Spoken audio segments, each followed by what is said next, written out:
자, 121페이지 거기 미등기 양도자산 나오죠? 여기 있습니다. 자, 미등기 양도라면 불이익을 당합니다.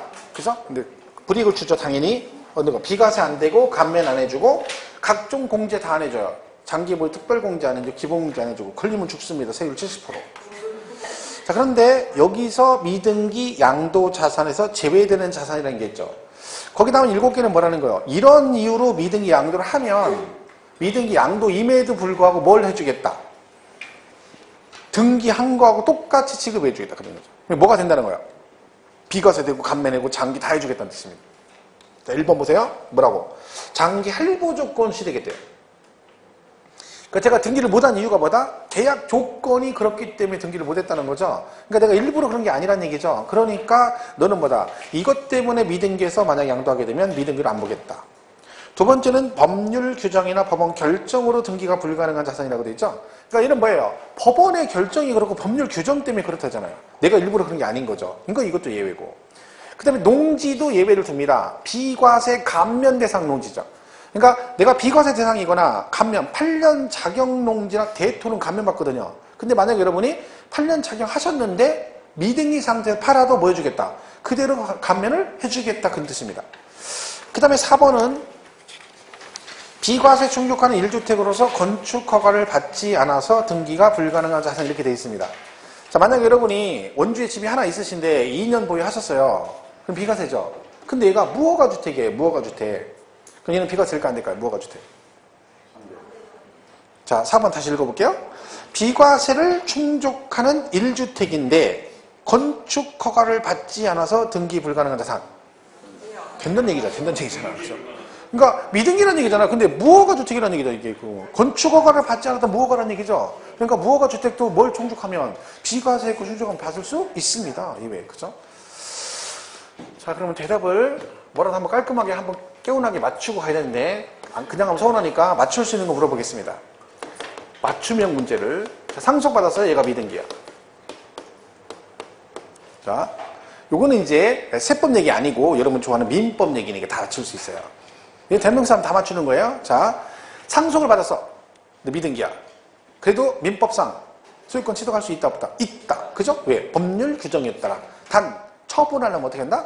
아, 그렇죠, 그렇죠. 막 대답하려고 준비하고 있죠? 등기는 얘기. 이거 다 대답한다니까, 이거는 물어보면. 요거하고 2개 있어요. 하나 더 있어요. 자, 경매를 받으면 소유권 언제 취득한다? 민법상? 경매. 아, 그렇죠. 경매가 대금 완납일이죠. 자, 그럼 양도세는 언제 양도한 걸로 본다? 경매 받으면? 뭐라고? 그러는 거죠. 그날이에요, 그날. 걔도 경매 완납, 대금 완납일이에요. 그러니까 민법으로 오면 얼른 대답하고, 세법은 그럼 뭐라고? 이러는 거죠.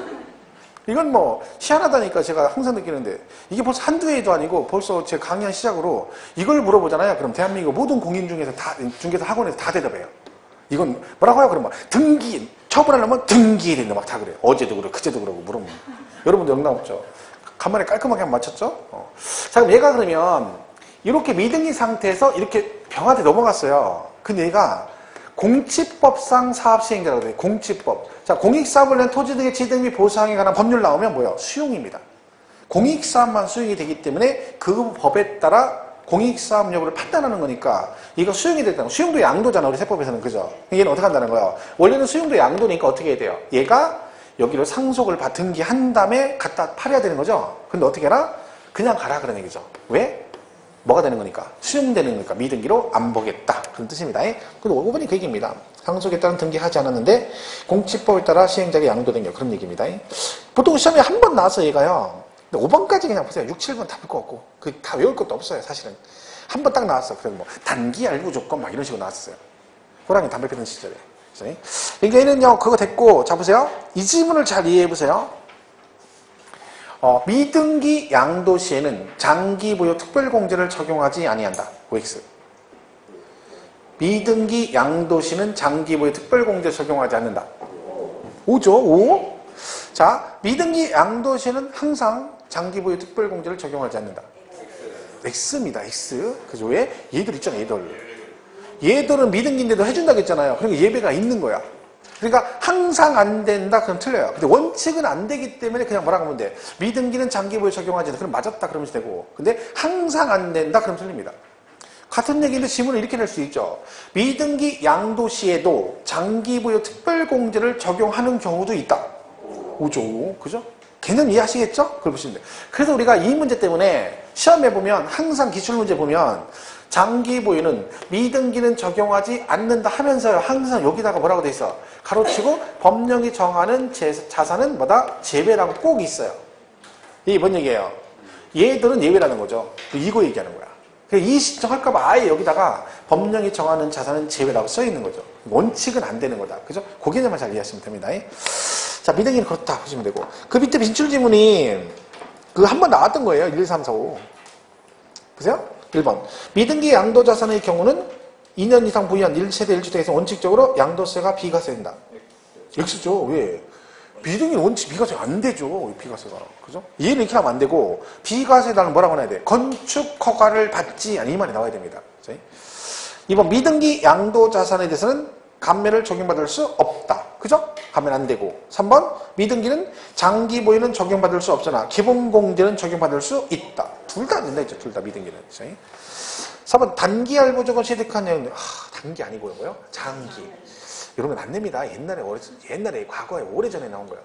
시종일관 이런 식으로 계속 나오는 건 누구요? 중개사법이고요. 우리는 이런 거 없어요. 옛날 과거에. 지금 깔끔하게 나옵니다. 요즘에는. 5번. 미등기 양도자산에 대해서 양도소득 과표 36% 세율을 적용해서 양도세를 산출한다. 땡. 일단 얘는 70%고요. 36은 있지도 않습니다. 왜? 원래 얘가 9에서 36%였거든요. 양도세가. 그다음 지금 6에서 38%고 미등기는 따질 것도 없고 몇 프로? 70%. 그죠? 이런 건 뭐 한 번 나왔으니까 그런 게 있다. 문제도 없어요. 이게 다예요. 미등기. 자, 이제 8번에 양도세 납세 절차를 보겠습니다. 얘는 납부 방법이 신고납부죠. 그죠? 신고납부.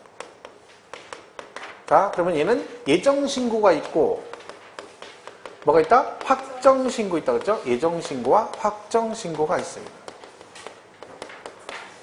자, 예정신고 기한은 대상에 따라 틀리다 그랬죠? 이거 뭐 있어요? 부동산 등.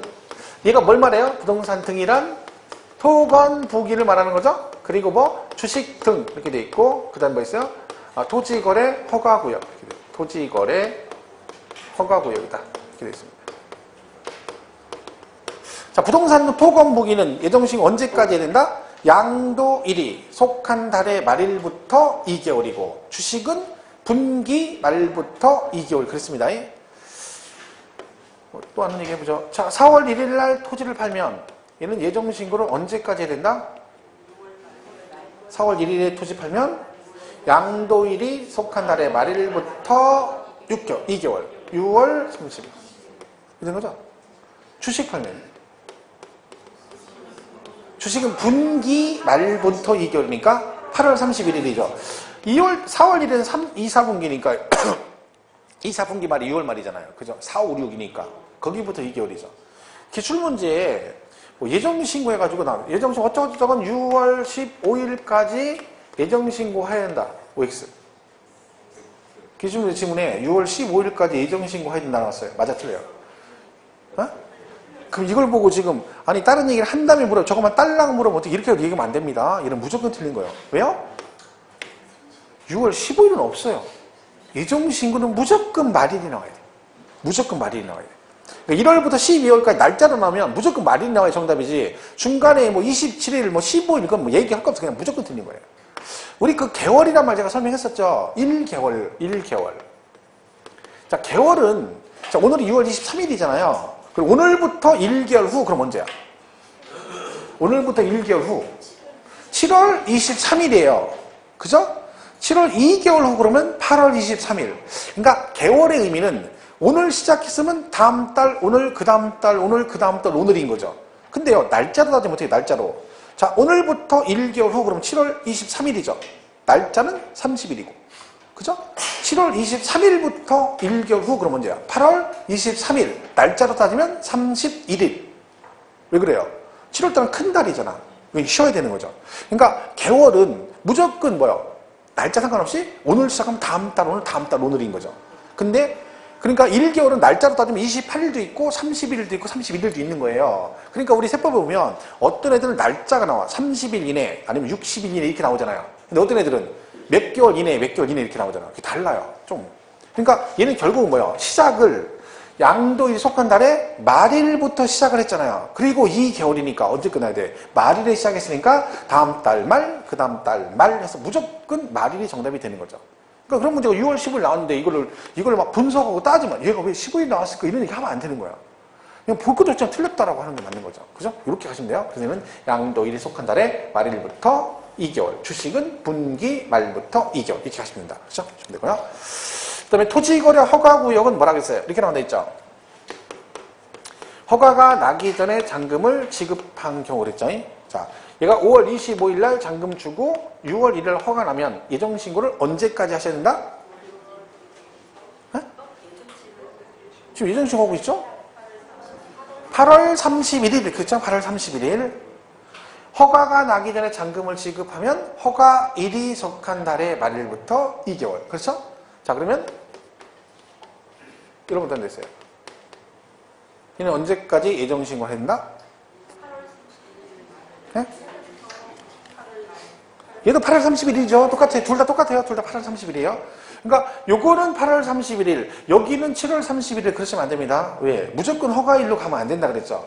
그러니까 요거는 만약에 문제 나오면 요거만 조심하면 돼요. 무조건 허가일은 아니라는 거죠. 법 조문은 이렇게 돼 있어요.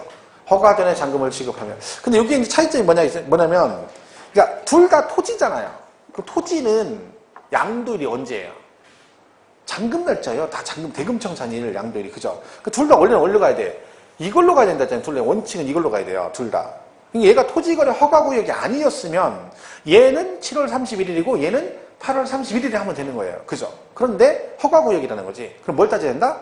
잔금 당시 허가가 나 있느냐 안 나 있느냐 이거 따져보라 했잖아요. 얘는 허가 아직 안 나 있잖아요. 그럼 뭐가 날 수도 있다는 거야?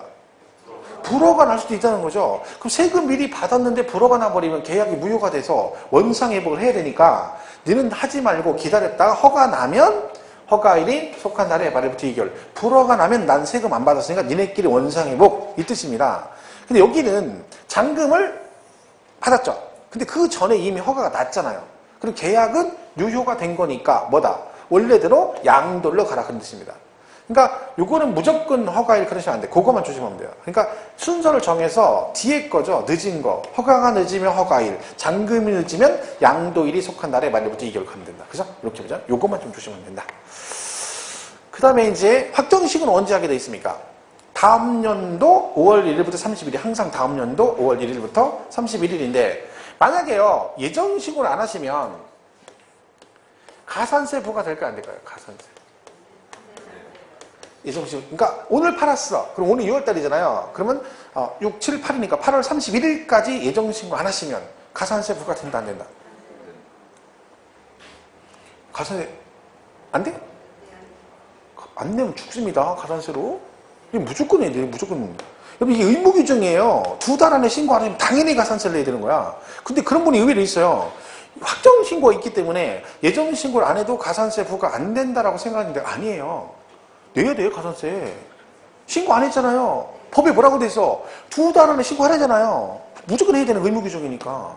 안 하면 가산세 물어요. 그런데요. 여러분이 신고 안 해서 가산세가 부과됐어요. 그러니까 뭐라 그래? 이 항에 가산세 부과된 거 끝까지 안 내. 그 신고 계속 안 해. 내년 5월 달에 5월 31일 됐는데 원주 세무서 보니까 이놈이 가산세 부과했는데 계속 안 내는 거예요. 기다린 건 너 내년 5월 달까지 기다려봐. 그때도 안 하면 가만 안 둬. 근데 5월 달 되면 또 얘가 뭐 했어? 그래도 신고를 안 했어. 돈 안 내고. 그러면 너 한번 또 죽어봐. 그래서 또 여기다가 안 했더니 가산세 부과할 수 있다? 없다? 없어요. 이건 안 돼요. 왜? 이미 예정신고와 관련해서 가산세가 부과되었는데 이 예정신고 가산세 부과된 것을 확정신고 안 했다고 해서 가산세 또 부과하면 안 된다. 왜? 이중으로 가산세 부과하는 거잖아요. 이건 안 되는 거야. 자, 그리고 잘 아는 얘기죠? 차익이 없거나 차손이 발생해도 뭐는 해야 된다? 신고는 하여야 한다. 의무 규정입니다. 그래도. 얘는 몇 번 나섰죠? 차익이 없으면 신고하지 않아야 된다. 상식적으로 생각하면 안 돼요. 왜? 상식적으로 생각하면 세금 어차피 안 내잖아. 그 신고 안 해도 돼. 그건 안 되는 거야. 왜? 이걸 보셔야 돼요. 차익이 없거나 차손이 발생 세금 안 내는 거 맞죠? 근데 그거는 내 얘기고, 그러니까 본인 얘기고, 원주 세무서장은 얘가 진짜로 손해 봤는지 아니면 손해가 안 났는데 손해 봤다고 얘기를 알 수가 없잖아요. 그러니까 뭐라는 겨? 네가 확실하게 세금 안 내고 차익이 없으면 뭘 해라? 나한테 신고를 해줘라. 그러면 내가 봐가지고 네 말이 맞으면 세금 부과를 안 하겠다는 뜻입니다. 그러니까 무조건 신고를 해줘야 되는 거야. 근데 비과세는 신고를 안 해도 돼요. 왜? 그 비과세 못 들으신 거예요, 비과세인데. 내가 신고 안 하면 세무서장이 어떻게 해? 어라? 이것이 신고 안 했는데 조사할 거 아니야, 지가. 해봤더니 뭐래? 비과세. 이게 뭔 뜻이야? 과세를 못해요. 하고 싶어도 못해. 법에 뭐라고 하지 말라고 돼 있잖아. 그래, 이때는 못 하는 거예요. 그래, 얘는 은근히 뭘 할 게 없는 거야. 그러니까 비과세를 막 신고하러 간다는 사람이 있어. 나 비과세인데 신고해야 된대. 왜 그러니까 누가 하라겠대. 어설프게 얘기한 거 어설프게 또 이거 어서 얘기한 거지. 비과세 해야 된다고. 아, 비과세를 안 해도 됩니다. 왜? 불이익을 당할 일이 없잖아요. 법적으로 과세를 못 하도록 돼 있는 거니까 걔는 상관없어요. 본인이 대신 확실하게 비과세 대상이 많아도 돼. 근데 어설픈데 신고 안 했다가 잘못 걸리면 죽는 거예요, 나중에 과세는. 근데 뭐 어설플 게 없잖아요. 정확하게 1세대 1주택 2년 보유했어. 그럼 뭐요? 비과세죠. 그 날짜가 애매해. 딱 2년 걸려. 이거 조심해야 됩니다. 자기 계산에 정확하게 팔면 양도니까 2년이야. 이건 조심해야 돼요. 왜? 이거 잘못했다가 본인 생각이 2년 딱 됐는데 잘못 계산했는데 하루 모질라. 그러면 세금 왕창 내야 돼요. 이건 안 되고. 여유가 있어야지. 날짜가 여유가 있어야죠. 그죠? 근데 그런 건 조심해야 돼요. 그래서 요게 가산세 이렇게 돼 있는 겁니다. 그거 조심하시고요.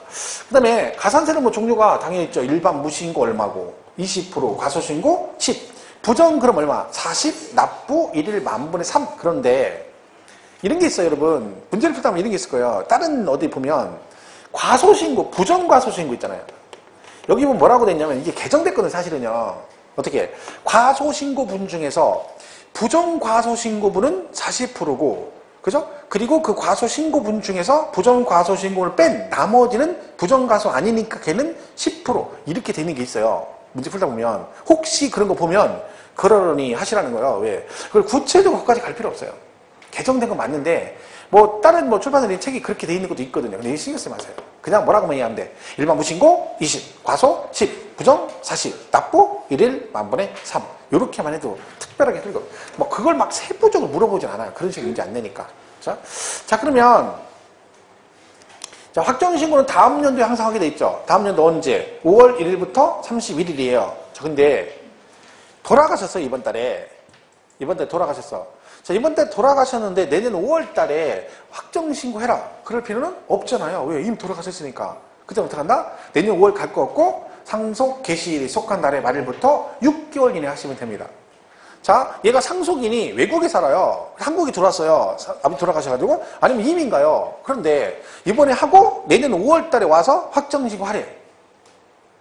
그러면요, 얘가 세금 양도세 200만 원이에요. 근데 내년에 5월 달에 오려면 비행기세 왕복 1000만 원이야. 그러면 얘가 왕복 1000만 원 들여가지고 와가지고 세금 200만 원 신고해야 되겠어? 아니죠. 그때는 어떻게 한다? 출국일 전까지 하시면 돼요. 출국일 전까지. 이게 특례가 예외가 있는 거죠. 비행기 싸고 죽는 거죠. 여기서. 저도 그 친한 후배가 동생이 거기 있거든. 체코에 있는데 걔가 맨날 나한테 놀러 오라고 그러네요. 놀러 오면 자기가 숙식 제공해 다 해주겠대. 근데 나한테 비행기 타고 오란 얘기잖아요. 비행기를 네가 타고 오란 얘기잖아. 근데 내가 와이프가 둘이만 간다 치도 내가 따져봤더니 비행기세 왕복 1000만 원이야 둘이. 그러니까 편도가 200 얼마야. 편도가 얼마? 한 명 200 얼마. 왕복이 500 가까이 되죠. 그럼 둘이면 1000만 원이야. 그래 그만 써? 또 가면 걔가 숙식 제공을 다 해줘도 그게 아니잖아요. 근데 오라는 거요. 그 내가 야 오라면 비행기를 네가 표를 주고 오라고 해야지. 그랬더니 아 지금 아직 거기까지 안 되고 와서 숙식 제공에다 그건 된대. 근데 거기 가면 좋긴 합니다. 저도 가보고 싶어요. 왜? 프라하가 체코가 옆에 인근 나라들이 무비자로 그냥 우리나라 충청도 경상도 왔다 갔다 그냥 다녀요. 차 타고. 비자도 없고 그냥 왔다 갔다 국경도 없어요. 그냥 왔다 갔다 할 수 있죠. 뭐 스위스 이쪽으로 해가지고. 그러니까 구경하고 되게 많죠. 근데 못 가. 비행기 싸게 없어가지고. 그죠? 로또 대야지까지 그거 뭐 1000만 원. 1000만 원면 되게 한 1500원 있어야 되겠죠. 500원 있어야 될 거야. 쓰려면 뭐라도 하고 하려면. 만만치 않죠. 맨날 가끔 매년 뭐 톡하면 형 언제 안 와? 맨날. 야, 속으로 비행기 표를 보내줘. 할 테니까. 표는 안 보내주고 모기만 하고 자꾸 오라고. 자, 보세요. 얘가 1월 달에 1억 원짜리 부동산을 팔았어요. 1억 원짜리 부동산을. 근데 얘가 누진세율 적용 대상이에요. 그럼 여기다가 6에서 38% 이렇게 신고하겠죠. 생겼어요. 얘가 5월 달에 또 팔았어요. 가진 게 땅밖에 없어. 또 팔았어. 그랬더니 얘도 1억이에요. 얘도 근데 2년 이상 보여서 누진이에요. 6에 38%. 자, 그래서 신고를 이렇게 한 거죠. 자, 이렇게 하면 된다, 안 된다? 안 됩니다. 왜? 자, 법에 이렇게 돼 있다. 어떻게 해요? 동일 연도에 누진세율 적용 대상 자산을 2번 이상 양도를 하게 되면 그 2회차 있죠. 두 번째부터는 어떻게 한다? 이렇게 신고하면 안 되고 요 두 개를 합해서 얼마? 2억 원 이렇게 신고해야 돼요.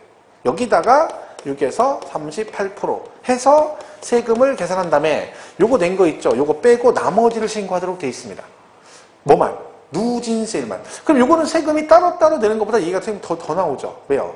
누진되니까 과표가 커지니까 세율이 높아질 거 아니에요. 이런 얘기죠. 그러니까 같은 연도에 누진은 여러 번 파는 게 별로 안 좋습니다. 그러니까 가능하면 해를 넘기는 게 좋은 거죠, 사실은. 근데 누진 비례는 상관없죠. 누진 비례는 합산 안 해요. 비례도 합산 안 하고. 왜? 그냥 똑같잖아, 어차피 비례는. 그죠? 누진일 때만 그렇습니다. 그러면요, 예정신고를 만약 했어, 여러분이. 돈 내고. 그러면 내년에 확정신고 또 해야 되나요? 안 해도 됩니다.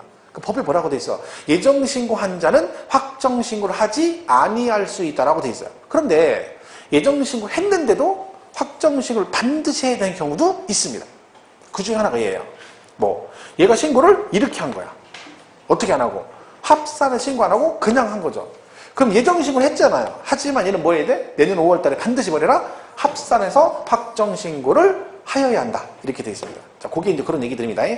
자, 규정 한번 쭉 보겠습니다. 읽어서. 123페이지 8번에 1번 예정신고기한 기업 토건복이 양도일에 속한 달에 말일부터 2월 이내 주식은 분기 말부터 2월 이내 디귿은 허가 전에 잔금을 지급했대. 그럼 뭐가 나중에 났다? 허가가 나중에 났다는 얘기죠? 그럼 어떻게 하라? 허가일이 속하는 달의 말일부터 2월 이내. 그죠?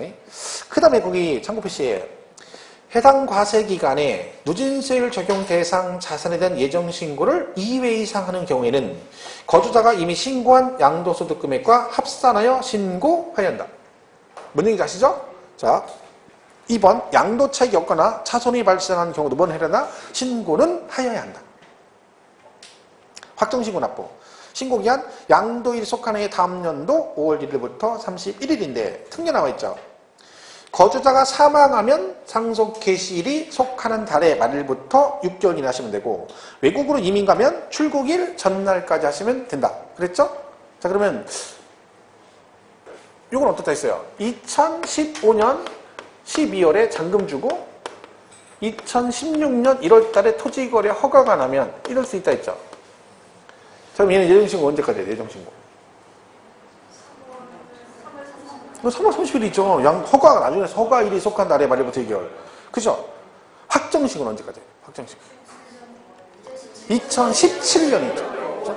예정시 여기 있으니까 다음 연도 5월달. 그죠? 이렇게 하는 거죠. 보시면 됩니다. 밑에 가산세 나와 있고요. 읽어보시면 돼요. 가산세 맨 밑에, 미음번 밑에 참고 표시 보시면 뭐라고 되어 있냐면 소득세법에 따른 예정신고 납부와 관련하여 가산세가 부과되는 경우는 확정신고 납부와 관련한 가산세를 부과하지 아니한다. 뭔 얘기 아시죠? 예정신고에서 가산세가 부과되면 확정신고 관련 가산세를 또 부과할 수 있다 없다? 없다. 이중가산세 방지를 해서 그런다. 그죠?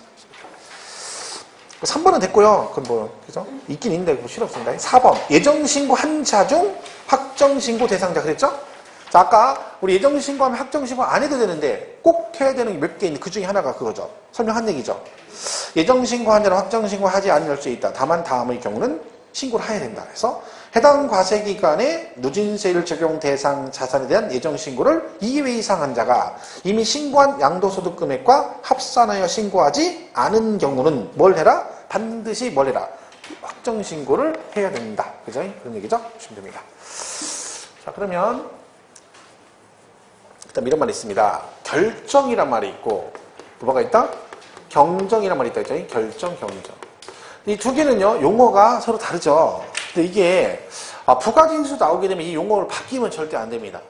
자, 둘 다 세무서장이 하는 건데, 결정이란 말은 내 세금을 원주 세무서장이 직접 결정한다는 얘기죠. 근데 얘는요, 신고납부 조세인데 왜 세무서장이 내 세금을 결정해요? 내가 뭘 안 했다는 얘기야. 신고를 안 했기 때문에 그래요. 그러니까 여러분이 신고를 안 하면 신고 안 했으니까 내가 직접 세금을 결정한다. 이런 얘기고, 경정은 뜻이 뭐다? 고쳐서 다시 부과한다 그런 뜻이에요. 그러니까 뭐가 잘못됐다는 거죠. 자, 잘못된 걸 어떻게 알아? 내가 신고를 했기 때문에 알겠죠. 신고했는데 탈루나 오류가 생겼다. 그럼 뭐 한다? 경정한다 그래요. 이 두 개 바뀌면 안 됩니다. 저희 자 보시고. 그럼 얘 있죠. 결정정이 했어요. 이 세금 걷어야 되잖아요. 자, 이 세금 빨리 걷겠어요? 천천히 걷겠어요? 빨리빨리 그거 잘못했으니까 30일이라는 거예요. 30일 이내 징수한다 라고 돼 있어요. 저희 결정영장. 자, 근데요, 이런 거 있죠. 여름에 정상적으로 예정신고나 확정신고 하고 나서 돈을 안 내. 신고했는데 돈을 안 낼 수 있죠. 그것도 걷어야 되죠. 걔는 어떻게 걷냐면 국세징수법에 따라 징수한다 이렇게 돼요. 국세징수법에 따라 이렇게 돼 있어요. 자, 교재 좀 수정할 게 있는지 보세요. 126페이지 5번에 결정경련 나오죠. 4페이지 5번 결정 및 경정. 자, 결정은 뭐라고 돼 있어요? 예정신고 또는 확정신고 할 자가 신고를 하지 않으면 뭐한다? 결정한다. 경정은 예정신고, 확정신고 한 자의 신고 내용에 탄로나 오류가 있으면 뭐한다? 경정한다. 6번의 양도세 징수해 보시면 예정신고, 확정신고, 납부세액 징수라고 돼 있죠. 그러니까 신고하시고 정상하고 돈을 안 내면 얘는 거기 3개월이라고 돼 있잖아요. 그거를 지워주세요. 납부하지 아니한 경우에는 그 자 있죠. 그 납부, 그 자부터 어디까지? 3개월 이내까지 지우시고, 납부하지 아니한 경우는 뭐라고 써요? 국세징수법에 따라 징수한다. 이렇게 써요. 여기요. 국세징수법에 따라 징수한다.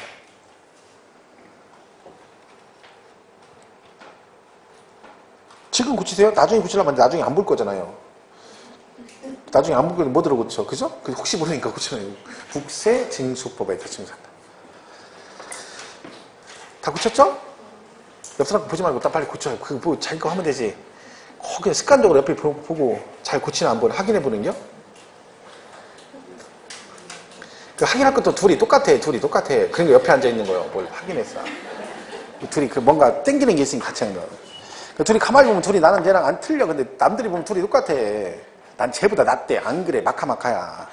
그래서 다 고쳤죠? 뭐 오버리 다 고쳤죠? 없습니다. 3번에 분납과 부가세 나오죠? 분납과 부가세. 자, 분납은 금액 기준을 기억하셔야 돼요. 얼마? 1000만 원 초과. 요게 조심할 게 얘가 재산세하고 종합부동산은 500초과죠. 얘는 1000만 원 초과입니다. 기간 2개월. 또 하나 조심할 건 물납은 폐지가 됐는데 분납은 폐지 안 됐기 때문에 그거 조심해야 됩니다. 그죠? 물납만 폐지됐어. 뭔 안 되고 분납은 폐지 안 됐어요. 그죠? 꼭 기억하셔야 됩니다. 또 나중에 묻어가지고 양도세는 물납과 분납이 안 된다. 그럼 땡 틀립니다. 분납은 돼. 근데 뭐는 안 돼? 물납은 안 되고. 종부세도 분납은 되고 뭐는 안 돼? 물납은 안 돼요.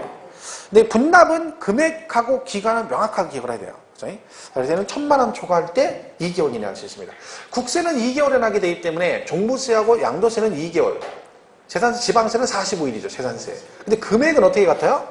보유세인 재산세, 종부세 500초과 둘 다 양도세는 분납도 1000만 원 초과입니다. 그래서 곱습니다.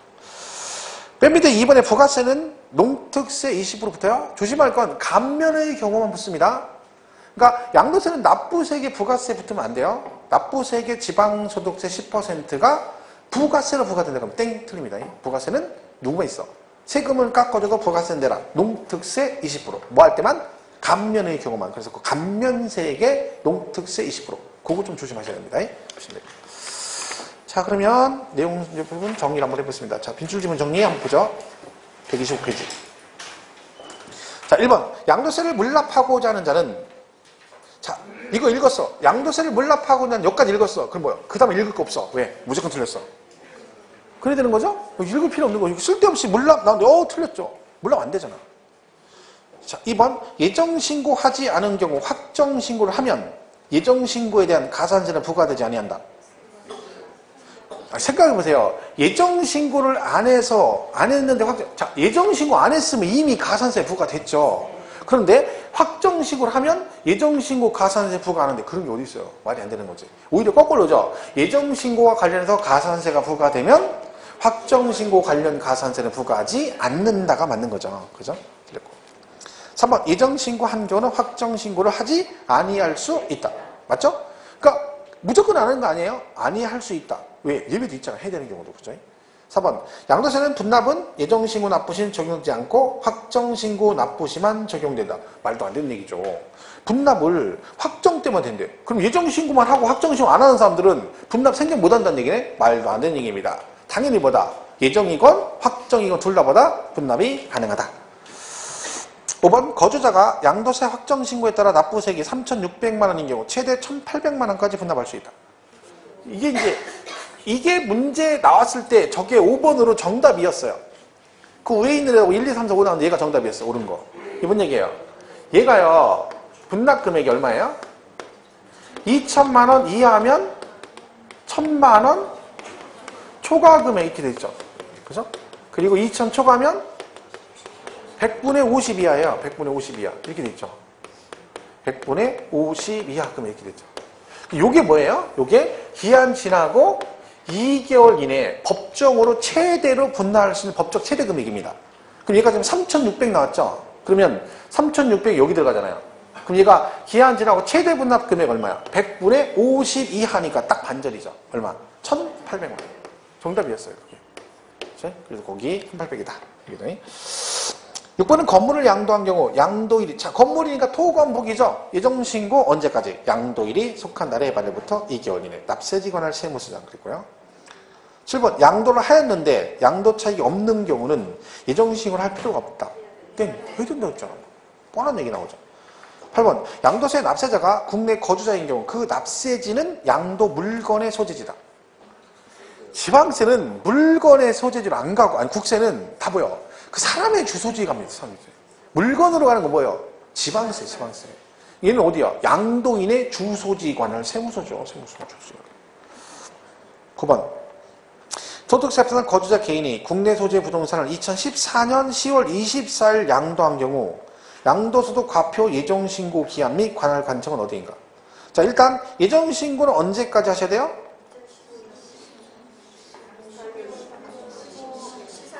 2014년 12월 31일이죠. 세금 어디다 내고? 주소지에 관할 세무서죠.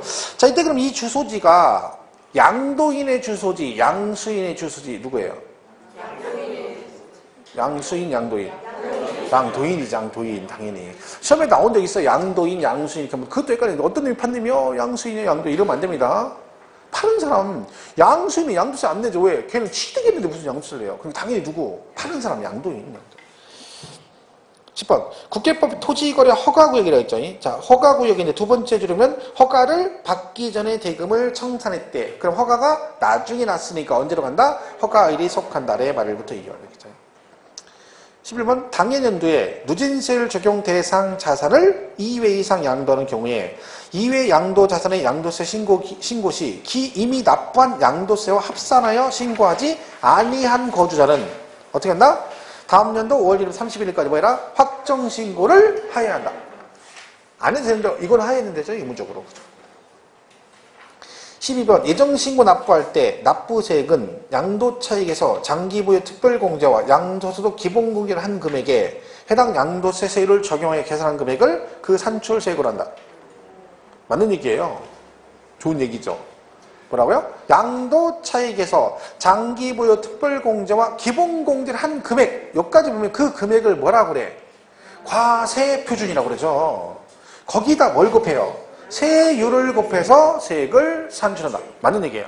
그러니까 얘가 과표 순서 물어본 건데 이걸 갖다가 문제를 그냥 늘어놓은 거죠. 여러분 지금 기출문제를 안 해서 그러는데 제가 의회에서 기출문제 특강을 한단 말이에요. 몇 군데 학원에서. 그러면 어제도 했는데 그럼 기출문제 풀면 예를 들면 과표 문제 나오면 그 문제는 쭉 나오잖아요. 그동안 나온 거 몰아가지고. 근데 이 과세표준 계산 방식 있잖아요. 제가 이걸 맨날 양도과에서 못 배우고 이거 하라고 하잖아요. 어제 문제 풀 때 제가 그랬어요. 이 문제가 계속 나와요. 중간에. 앞에 나오고 밑에 나오고 이게 작년, 재작년 이렇게 나온단 말이에요. 하나씩 껴있어요. 근데 정답으로 끼는 게 되게 많아요. 그러면 이 순서 하나만 알았어도 그 문제 하나를 맞출 수 있는 건데 그러니까 제가 이걸 자꾸 하라고 하거든요. 그러니까 근데 말해도 여러분은 그 인식을 못해요. 근데 어제 기출문제 하신 분들은 제가 학원에서 하니까 그 문제를 풀어보니까 요 관련된 게 여러 군데 나온단 말이에요. 그러니까 아 이걸 해야 되는구나. 그때 아는 거지 그때. 이건 기본 상식이라니까. 얘 같은 경우도 지금 그 문제는 이 순서를 모르면 양도가액에서 필요경비, 양도차익, 장기, 이걸 모르면 이 문제 자체를 못 맞추는 거예요. 그럼 결국 얘를 모르면 얘 때문에 이 문제 틀리는 거 아니에요. 그럼 한 문제 틀린 거죠. 한 문제가 되게 큰 거예요, 여러분. 한 문제가. 시험 끝나보세요. 그 한 문제에 막 시비가 걸립니다. 막. 한 문제 때문에 막. 누구는 막 들어앉아서 뭘 싸매고 누워있고. 막 한 3일간 페인 돼가지고 술 마시고 있는 거예요. 왜 하나 차이 떨어져서 돌아버리는 거죠. 그 떨어진 건 하나 차이로 떨어져야 돼. 왜? 그래야 혹시 하는 게 있어요. 혹시. 구제도 받고. 작년에 제가 다니는 학원에서 수업을 하시다가 중간에 7월 달에 문제 풀이했는데 짐을 싸서 집에 가셨어요. 왜? 합격했어. 합격을 했어. 근데 합격을 이미 했어. 작년에. 근데 몰랐어. 그러다가 자기는 떨어졌다고, 자기가 최종적으로 떨어졌다고 해서 어떻게 알았냐면 원서 접수하다 알았어.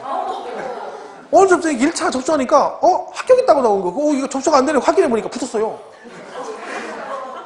그러니까 2차는 붙고 1차를 떨어진 거야, 이분이. 1차를. 그러니까 2차는 붙었는데 1차가 떨어졌으니까 떨어졌다고 한 거죠. 근데 나중에 보니까 나중에 구제돼서 1차가 붙은겨. 그 2차도 자동으로 붙은 거죠.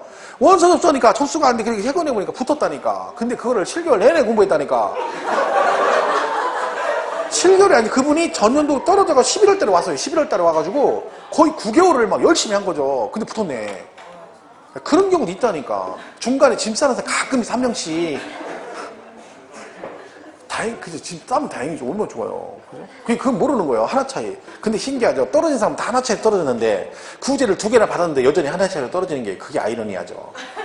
나는 하나 차이로 떨어졌대. 근데 나중에 2개 구제 받았어. 근데 아직도 하나 차이로 떨어진 거야. 이런 게 있는 거죠. 진짜 하나 차이 떨어지면 모르는 거죠, 그거는. 근데 그게 참 열받죠. 1년 내내 공부 하나 차이는 말이 하나지. 진짜 잠도 안 합니다. 열받아가지고. 그런 거 하면 안 돼. 그죠? 공부를 열심히 하셔야 돼. 13번. 갑이 등기된 국내 소자 공장을 양도했대. 뭘 했대요? 공장, 건물 팔았대요. 확정식 언제예요? 6월 1일. 말도 안 되는 얘기 써있잖아요. 6월이 어딨어요? 5월 1일부터죠. 근데 기출 나온 거예요, 이게 다. 그죠? 자, 문제가 뭐 억식이 어렵게 나오는 거 아니에요. 그냥 그런 식으로 나와. 자, 잡으시면 되고요. 자, 그 다음에 국내 자산 양도와 국외 자산 양도 차이점 나오죠? 자, 얘도 시험에 어쩌다 한 번씩 나오거든요. 그래서 이걸 다 내용은 볼 거 없고, 오른쪽에 문제가 있긴 한데, 일단 가장 기본적으로 뭘 기억해야 되냐면, 이걸 알아야 돼요. 납세 의무자를 알아야 돼요. 이건 가끔 나와요. 자, 우리가 거주자란 말이 있고 뭐가 있다 했어요? 비거주자가 있다 했죠? 자, 거주자는 뭘 거주자라 한다 했죠? 우리나라에 뭐가 있거나 주소가 있거나 또는 183일 이상 거소를 둔 차. 그랬죠? 얘는 그게 아닌 자고. 그러니까 비거주는 우리나라 주소가, 그러니까 쉽게 말하면 국적으로 따지지 않지만 외국인들은 대부분 비거주자죠. 왜? 우리나라 주소가 아무것도 없으니까. 그럼 차이가 뭐라겠어요? 얘는 국내 소득과 국외 소득에 대해서 납세 의무가 있고, 얘는 국내 소득에 대해서만 납세 의무가 있다. 그러면요, 국외자산 양도라고 돼 있죠? 그럼 얘는 거주자를 말해요? 비거주자를 말해요? 납세 의무자는? 국외자산 양도니까 거주자를 말하는 거죠. 근데 거주자 기준이 우리나라에 주소가 있으면 이렇게 돼 있잖아요. 그러면 실제로 우리나라에 주소가 있으면 외국에 있는 물건 파면 한국에다 세금을 내느냐? 그렇지는 않다는 거죠. 그래서 뭐라고 하나요? 국외자산 양도시 납세 의무자 범위는 주소가 있으면 되는 게 아니라 몇 년 이상, 5년 이상 주소가 돼 있거나 거소를 둔 자, 그런 거죠. 그러니까 여러분은 전부 다 거주자인데 5년 이상 됐잖아요. 근데 이런 경우 있죠. 아까 미치코가 한국에 와서 삼들이랑 결혼해서 시집 와서 결혼했다고 했잖아요. 눈 맞아서. 요번 달에 신고했어. 혼인신고를. 그럼 주소가 생겼죠. 그럼 걔는 뭘로 바뀐 거야? 거주자로 바뀐 거죠. 그 상태에서 얘가 다음 달에 일본 동경에 있는 빌딩 하나를 파는 거예요. 그럼 얘는 지난달에 거주됐으니까 너는 뭐요? 빌딩 팔았으니까 뭐해라? 한국에다 세금 내라. 이 얘기지. 된다 안 된다? 아니라는 거지. 왜? 걔한테 그걸 내라고 얘기하면 걔는 한국말을 뭐밖에 못해?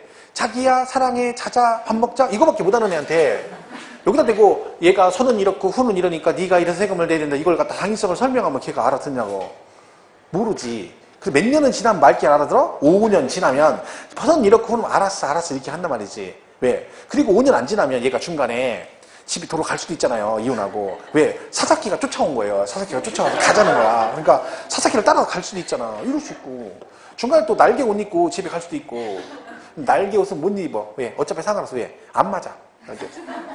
그걸 신경 안 써요. 옷이 째. 그 날개가 안 떠. 무게도 무겁고.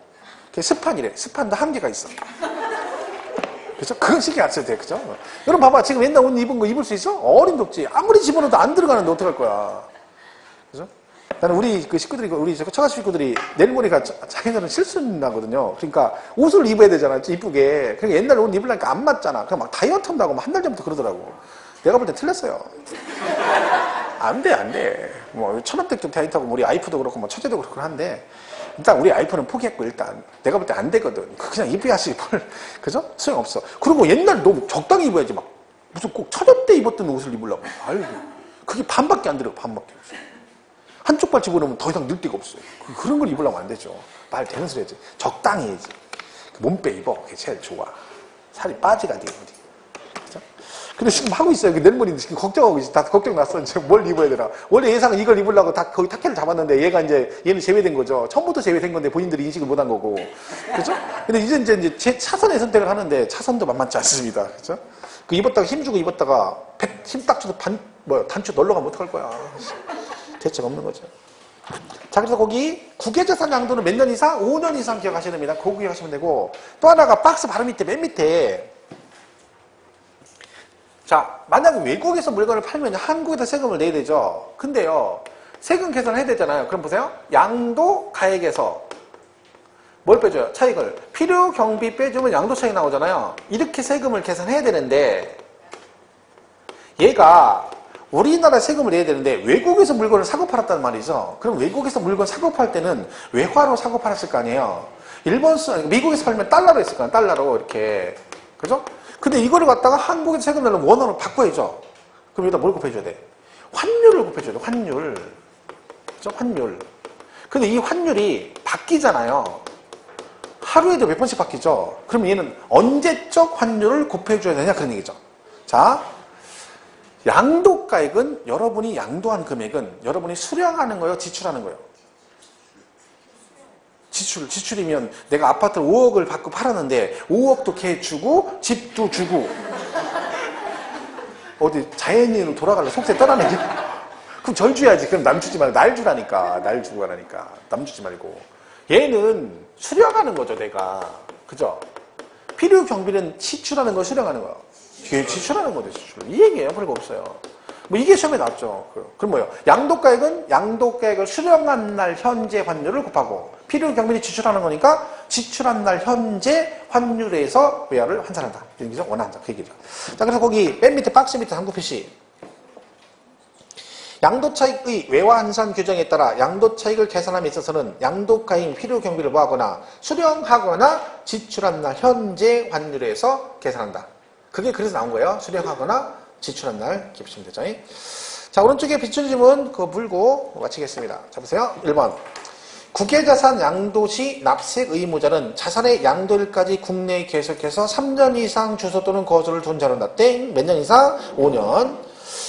2번. 국외자산 양도 시 외국에서 납부한 국외자산 양도소득세액은 국내에서 납부할 세액 계산 시 공제할 수 있다. 맞습니다. 이게 무슨 얘기냐면 얘가 미국에서 물건을 사고 팔았으면 거기다가도 세금을 냈을 거 아니에요. 그죠? 그리고 우리나라 세금을 또 내는 거잖아요. 그럼 이중으로 내는 거죠. 그럼 당연히 어떻게 한다?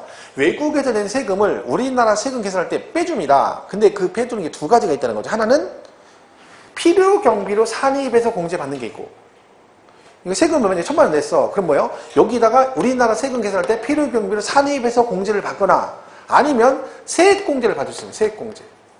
세액 공제는 뭐예요? 양도세 계산한다면 여기서 빼주겠다는 거죠. 둘 중 선택해서 둘 중 하나를 본인한테 유리한 걸 선택해서 공제받을 수 있다. 이런 규정이 있어요. 그러니까 지금 2번은 뭘 선택했다는 거예요?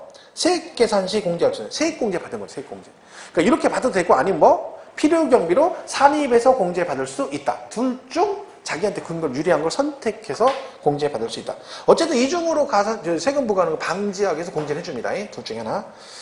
3번. 국외자산 양도 시 양도차익 계산 시 필요 경비 외화 환산이라 했죠. 그럼 언제적 환율을 곱한다? 필요 경비니까 지출일 현재. 지출일 현재. 4번. 국외자산 양도에 관한 미등기 국외 토지에 대해서 양도세 세율은 70%다. 땡. 틀렸습니다. 미등기 중간에 없어요. 외국. 이 미등기가 등기제도가 우리나라나 있고 전 세계에 다 등기하는 건 아니잖아요. 그죠? 그럼 공식법 배웠죠. 그러니까 국외자산 양도시는 미등기 중간에 있다 없다? 없어요. 걔는 그냥 일반 세율적이에요. 그냥 보유기간 단 세율을 적용하는 거죠. 잡습니다. 5번. 국외자산 양도에 대해서 장기보유 특별공제는 국외자산 보유기간이 3년 이상인 경우에만 적용된다. 땡. 왜 틀렸어요? 얘는 장기 안 돼. 기본공제만 돼요. 자, 기본공제는 말 그대로 기본이잖아요. 그러니까 국내, 국외 안 가리고 다 해줘요. 근데 장기보유는 국내 자산만 되고 뭔 안 돼? 국외 자산은 안 됩니다. 왜? 그리고 공제율이 크잖아요. 그리고. 근데 기본은 한계가 있잖아요. 250, 250. 그러니까 국외 자산은 기본만 되고 뭔 안 된다? 장기는 안 됩니다. 6번 국외사랑 양도에 대한 양도가액은 실제 거래의 가액이 있더라도 양도 당시 현황을 반영한 시가에 의한 것은 언제? 땡! 말도 안 되는 무조건 실거래가입니다. 국내건 국외건. 그렇죠? 됩니다.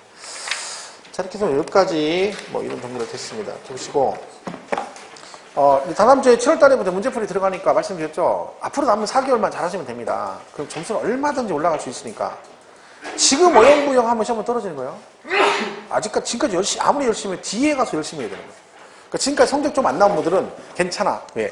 이제 워밍업 했다 생각하고 지금부터 열심히 된다 하면 됩니다. 자, 열심히 하셔야 되니까 열심히 해야 되니까 또 얼른 밥 드시고 또 2시부터 또 열심히 민법 하시는 거죠. 그죠? 고생 많았습니다. 다음 주에 뵙겠습니다. 고맙습니다. 감사합니다.